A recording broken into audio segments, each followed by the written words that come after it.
வணக்கம்.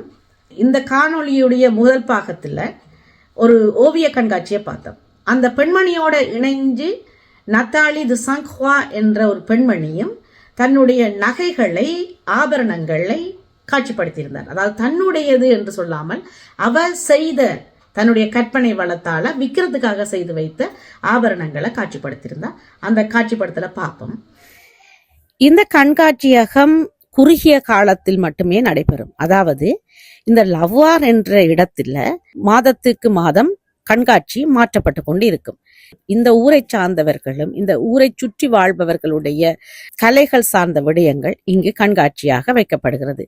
அந்த வகையில் தான் இன்று நத்தாலி தி சங்ஹுவா என்ற பெண்மணியினுடைய ஆபரணங்கள் கண்காட்சியாக வைக்கப்பட்டிருக்கிறது.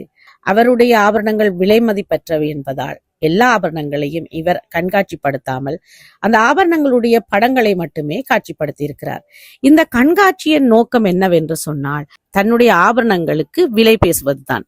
நத்தாலி என்பவர் கையாலேயே ஆபரணங்களை செய்பவர். தனக்கான ஒரு பட்டறையை வைத்து அந்த ஆபரணங்களை தன்னுடைய பட்டறையில் வைத்தே செய்து கொடுப்பார். என்ன வடிவத்தில் வேணுமோ அதே வடிவங்களில் அவர் செய்து கொடுப்பார்.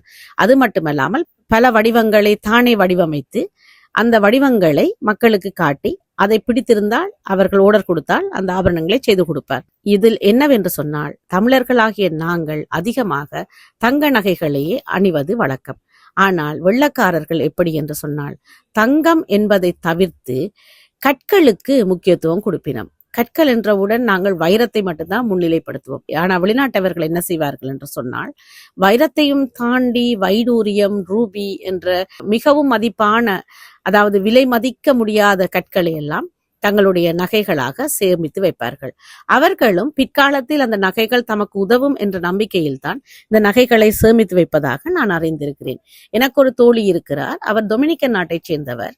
அவரும் இந்த நகைகளை நாங்கள் எப்படி பிற்காலத்துக்கு எங்களுக்கு உதவும், அவசரத்துக்கு எங்களுக்கு உதவும் என்று சேமித்து வைப்போமோ அதே போல அவரும் நகைகளை சேமித்து வைப்பதில் மிகவும் ஆர்வம் கொண்டவர். தங்க நகைகளை தாண்டி அவரும் இந்த கற்களுக்கே மிகவும் முக்கியத்துவம் கொடுப்பவராக இருக்கிறார்.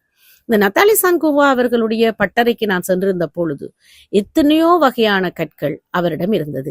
அந்த கற்களின் பெயர்களை எல்லாம் என்னால் ஒப்பிக்க முடியாத அளவுக்கு மிக மிக மிக அழகான பல வர்ணங்கள், பல நிறங்கள் கொண்ட கற்கள் எல்லாம் அவரிடம் இருந்தது. அந்த கற்கள் எல்லாம் அவ்வளவு விலையான கற்களாக இருந்தன.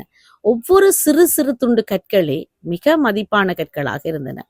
இப்படியாக அவர் தன்னுடைய கண்காட்சியகத்தில் விதம் விதமான நகை வடிவங்களையும் கற்களையும் காட்சிப்படுத்தி இருந்தார். அது மட்டுமல்லாமல் ஒரு கத்தலோக் வச்சு அந்த கத்தலோக்கில தான் செய்த நகைகள் அதன் விலைகள் எல்லாத்தையும் காட்சிப்படுத்தி இருந்தார். அங்கு வருகை தந்த நிறைய பார்வையாளர்கள் அவருக்கு நிறைய ஓர்டர்கள் கொடுத்ததாகவும் கூறப்படுகிறது. இப்படியாக இந்த கண்காட்சி அழகாக நடந்து கொண்டிருக்கிறது. அவர் செய்த இந்த ஒவ்வொரு ஆபரணங்களும் ஒவ்வொரு வகையாக இருக்குது, ஒவ்வொரு வடிவமாக இருக்கிறது. மிக நுணுக்கமான வேலைப்பாடுகளாக இருக்குது. பல விதமான கற்களை கொண்டும் அவர் செய்திருக்கிறார். அந்த கற்களுடைய பெயர்கள் எண்ணில் அடங்காதவை. ஒவ்வொரு விதங்களுமாக சொல்லியிருந்தா எனக்கு அந்த அவற்றை எல்லாத்தையும் சொல்ல முடியல. வைரம், வைடூரியம் அப்படியான நிறைய விடயங்களை வச்சிருந்தார். அப்படியான ஒரு அழகான ஒரு கண்காட்சி தான். மிக சிறிய கண்காட்சி. கிட்டத்தட்ட ஒரு வாரம் இந்த கண்காட்சி நடைபெற்றது. மிக அழகாக நடைபெற்றது. கரியசூசன் என்ற இடத்துல இந்த கண்காட்சி நடைபெற்றது. இந்த கண்காட்சிகள் உங்களுக்கு பிடிச்சிருக்கும் என்று நினைக்கிறேன்.